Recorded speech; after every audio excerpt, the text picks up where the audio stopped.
Hello, myself Rasika Pagaria from Aram Junior College. We have started with the second chapter, that is the Aristotle. In that we studied the introduction, biography, then we studied his views on state. Apart from that, we studied the basis of classification.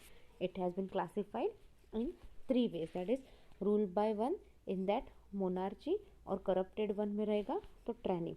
Then rule by few, aristocracy and oligarchy. Then rule by many, polity and democracy.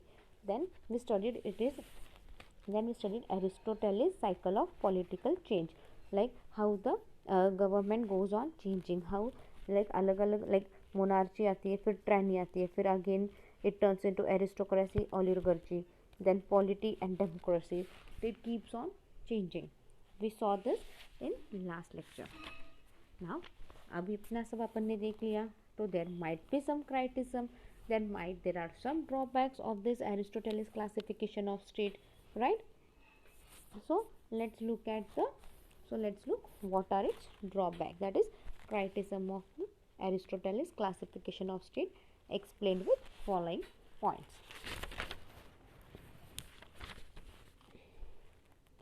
No distinction between state and government. बराबर है, there is no distinction between the state and government. In the first place, it is pointed out that Aristotle did not make the distinction between the state and the government. Aristotle ने क्या किया, like state और government दोनों को एक ही माना है. He did not distinguish between any state and the government. He identified government with state. उसने government और state दोनों को एक ही आइडेंटिटी दी है और दोनों को एक ही समझा है. His classification is a classification of government rather than of state. See, उसने classification, he did classification of government, not of the state. In fact, state remain an entity whatever with the form of government. Like state ऐसे ही रह जाता है, government के form goes on changing. Like state का कोई value नहीं रखा उसने, जो भी है everything goes on with the form of government, right? Everything went with the flow of government. So it is said that कि state remain an entity. State को एक अलग ही entity बनाई, ना उसको अलग state को अलग entity बोला है, nor it has been given any right या उसके बारे में कुछ बोला है. Second point, distinction between aristocracy and oligarchy misleading. Aristotle brings out a distinction between aristocracy and oligarchy, like aristocracy और oligarchy में इसमें डिफरेंस ज़्यादा कुछ रखा ही नहीं है, but the modern usages of this words does not admit of any difference. But आज अपन जो मॉडर्न में जो यूज़ करते हैं ये दोनों वर्ड एरिस्टोक्रेसी एंड ओलिगार्ची, इनका मीनिंग सच में अलग निकलता है. दोनों बहुत अलग अलग मीनिंग के हैं, बट एरिस्टोटल ने क्या बोला है, एरिस्टोक्रेसी एंड ओलिगार्ची दोनों सेम है, बट एक्चुअल में दोनों सेम नहीं है. इन modern terms both are totally different. Even if we recognize the fine distinction between the two, it is difficult to determine where one ends and the other begins. अगर फिर भी अपन final distinction करने जाए दोनों में, तब भी नहीं कर पाते. किधर ख़त्म होता है और किधर स्टार्ट होता है कुछ भी पता नहीं चलेगा. Term democracy differently used. The word democracy is used in the sense of mobocracy. Modern writers, however, do not regard democracy as a perverted form of people's rule. See, the word democracy क्या है, is used in the sense of mobocracy, right? But modern writer क्या बोलते हैं, democracy as a perverted form of people's rule. Like ये corrupted form of people's rule जो बोला है उन्होंने democracy को, वो actually गलत है. In fact, according to Aristotle, polity is the rule of citizen, right? Polity is the rule of, according to the Aristotle क्या है, polity is the rule of citizen. His conception of citizenship does not include trader, farmer, artisans and slaves. See, Aristotle के concept में citizen, farmer, artisans ये कोई भी नहीं आते. It was thus in reality a rule of owners or aristocracy. See, reality में क्या है? It is the rule of owners और aristocracy. He disliked real democracy where all people ruled and called it a perverted form of government. See, he disliked real democracy where all people ruled. जब जहाँ पे सब people rule करते हैं उसको उन्होंने perverted form of government बोल दिया है और वो उनको पसंद नहीं आया है. It is one of its major drawback.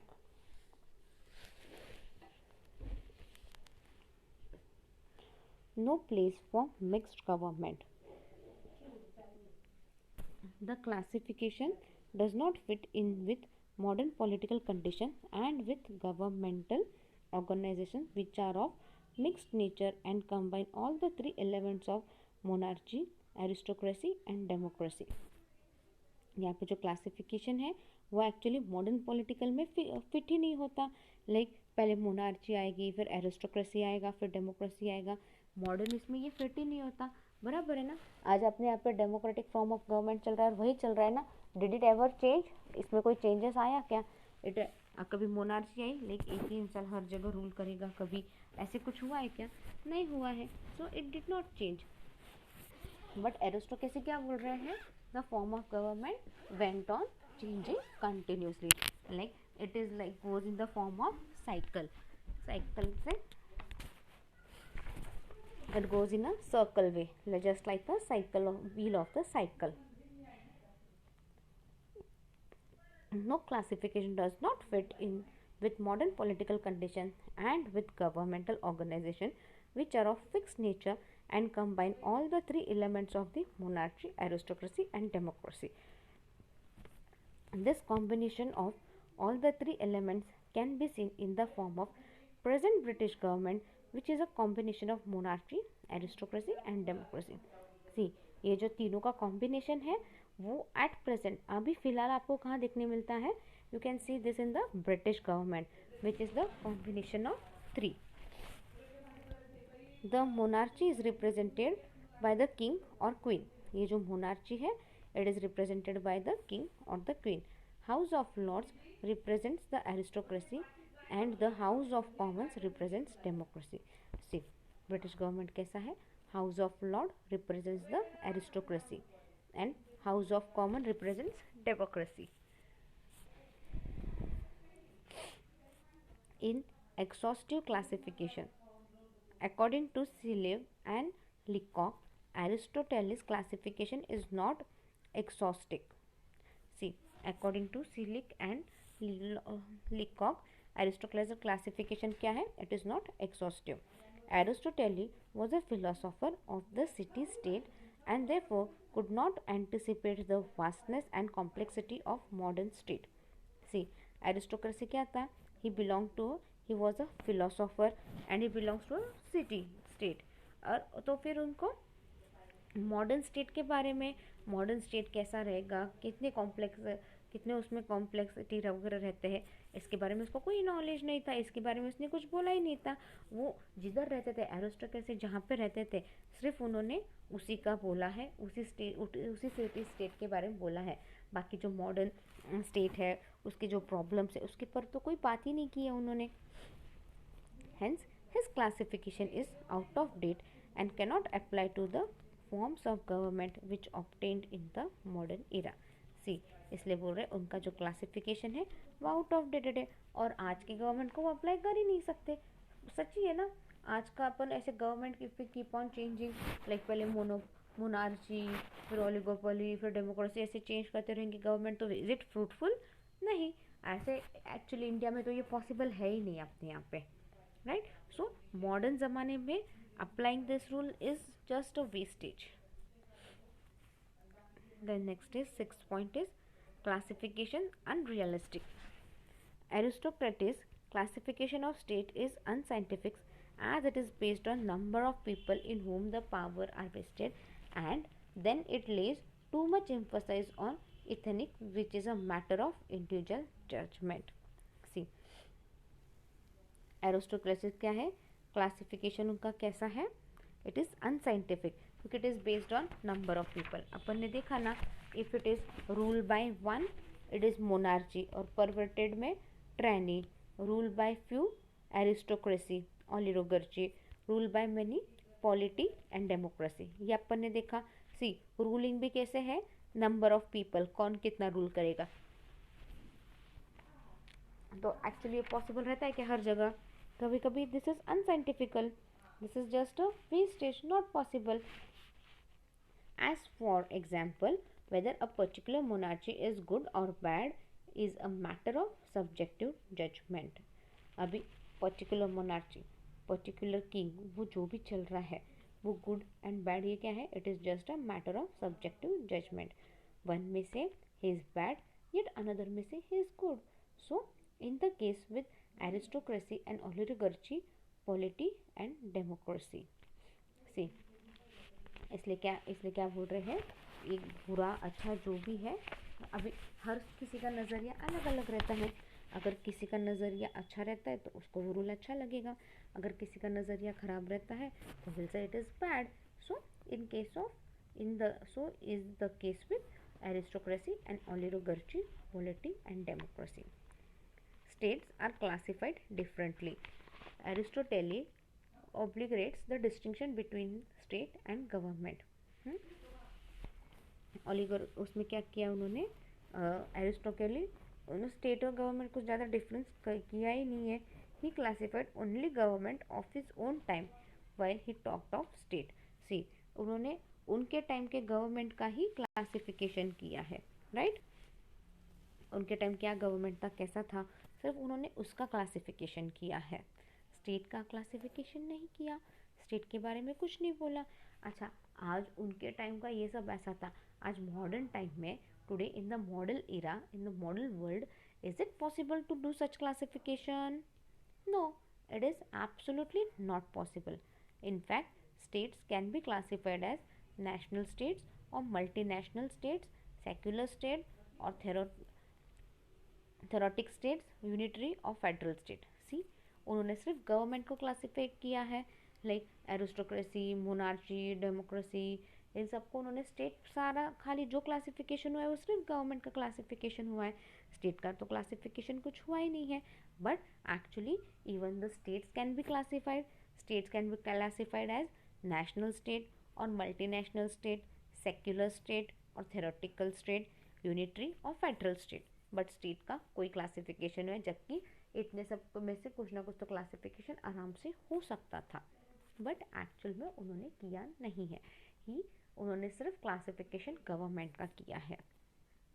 Now ideal state of Aristotle.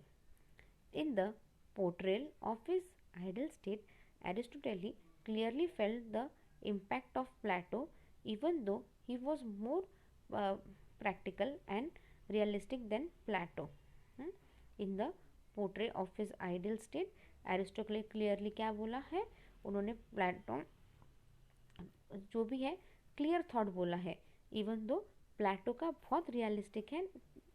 प्लेटो से कंपेयर टू प्लेटो, उनके जो आइडियल स्टेट है, आइडियल स्टेट के जो व्यूज़ हैं उनके कंपेयर टू प्लेटो, एरिस्टोटल के बहुत ज़्यादा क्लियर है और realistic and more practical they are. As a realist, he goes more closer to Plato's law rather than his republic. See, as a realist, he goes closer to Plato's law. थोड़े से Plato's law के closer आता है, but republic book में जैसा है वैसा नहीं है। Hence, Sabini tightly says that what Aristotle calls the ideal state is always Plato's second best state. See, hence सेबिनी क्या कर लिए, सेज दैट कि बाबा एरिस्टोटल जो बोलते हैं आइडियल स्टेट के बारे में है, is always Plato second best state. जो उन्होंने बोला है वो प्लेटो का सेकंड बेस्ट स्टेट था। Professor Barker also says it is curious and suggestive that when Aristotle deploys his best, see it is curious and suggestive that when Aristotle deploys his best, he should copy Plato's second best. It was perhaps due to Aristotle's touch on realism that did not take him to the flight of imagination to which Plato had done. See, it is Aristotle बहुत suggestive थे, सब थे, right, but प्लेटो के जैसे उनका कुछ इतना realistic में नहीं गया, क्योंकि प्लेटो ने उस वक्त बहुत अच्छा काम किया था. His ideas were more clear and he was too good. इसलिए उतना वो पॉसिबल हुआ नहीं एरिस्टोटेली को. However, before dealing with real before dealing with idealist state of Aristotle, it may be noted that Aristotle was not absolutely like Plato. See, however, पहले आप deal करते हो आइडियलिस्टिक स्टेट का. एरिस्टोटल वॉज क्या था?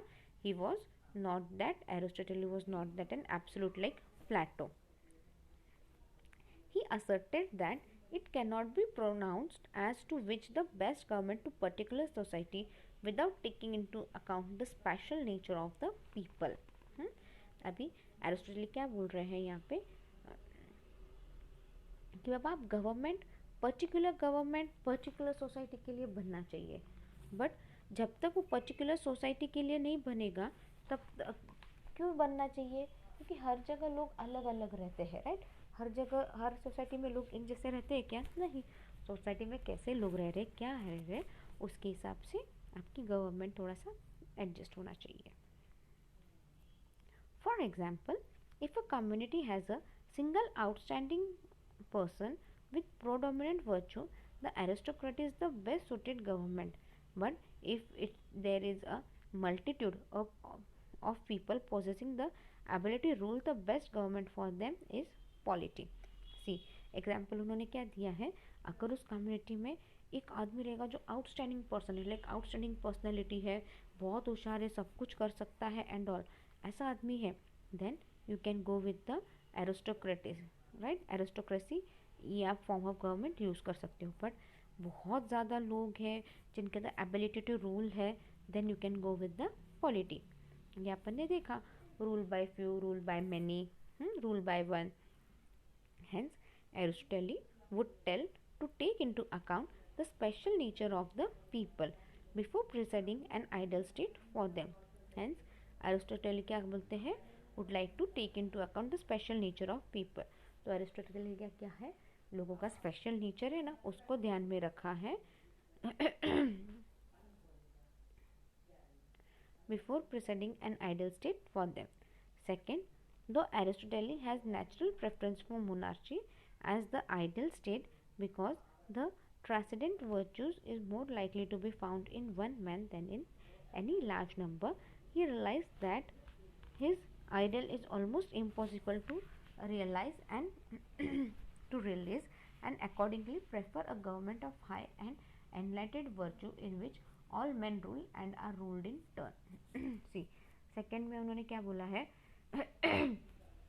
एरिस्टोटेली ओके बोलते हैं monarchy को प्रेफरेंस देते हैं आइडियल स्टेट में. क्यों? इसके अंदर क्या है? देख, लाइकली टू बी फाउंड एक आदमी है जो देन इन लार्ज नंबर एक आदमी ही बहुत अच्छे से रूल कर सकता है. बट बाद में उन्होंने रियलाइज़ किया इट इज़ इम्पॉसिबल कि लाइक गवर्नमेंट, अच्छा गवर्नमेंट जो चले, इसके अंदर क्या है? In which all man rule and are ruled in turn. इसके अंदर क्या होगा? Monarchy is the best. क्यों बोल रहे हैं? क्योंकि मोनार्ची में एक इंसान रूल कर सकता है.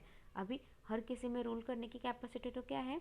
वो टर्न वाइज, राइट. अपन सब टर्न वाइज करते हैं ना, वैसे टर्न वाइज रूल करो तो क्या होगा? अच्छे से सब कुछ रूल होगा and everything would go on properly. He insisted that the ultimate sovereignty must reside in law and even the ruler should be subject to it. But अगर टर्न वाइज रूल कर रहे, सब कर रहे तो क्या दिखना है? The ultimate sovereignty must reside in the law. एक जो लॉ के अपने जो लॉ बनाए हैं, it should fit in that and the ruler should be subject to it. If we view the things in the light of this observation of Aristotle, we find that he rules out monarchy as an ideal state because in it the good among men cannot be subjected to law. But अगर यही view आप आगे observation करने जाओगे Aristotle के, तो it is find that he rules out monarchy. उसने monarchy को रूल कर दिया है as an ideal state. Rule monarchy, he rules because it is the good among men, cannot be subject to law. Like अच्छा subject to law सब कुछ नहीं हो सकता. Everything cannot be perfectly fitted in one place, right? Aristotle's views regarding his ideal state lie scattered. तो उनके जो views है स्टेट को लेके वो सारे स्कैटर्ड हो जाते हैं, लाइक अलग अलग अलग अलग बहुत ऐसे हो जाते हैं. So there is no presented in the systematic manner at any one place. तो एक्चुअली क्या हो गया यहाँ पे, there is not presented in a, जो भी है वो अच्छे से सिस्टमैटिक मैनर में प्रेजेंट नहीं हुआ. पहले तो उन्होंने क्लासिफिकेशन सिर्फ गवर्नमेंट क्या किया, स्टेट का कुछ किया नहीं, और फिर जो भी उन्होंने बोला वो डेली लाइफ में वो उस वक्त ज़माने के हिसाब से था. आज वो यूज़ करना practically it is same as an impossible.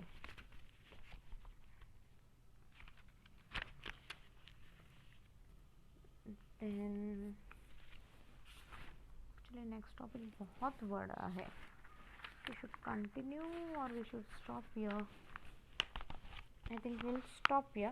In next lecture we'll look at all these points. If you have, just read the chapter once. If you have any doubt, just mail me on my mail id rasika.pagaria@arhamedu.in. Thank you.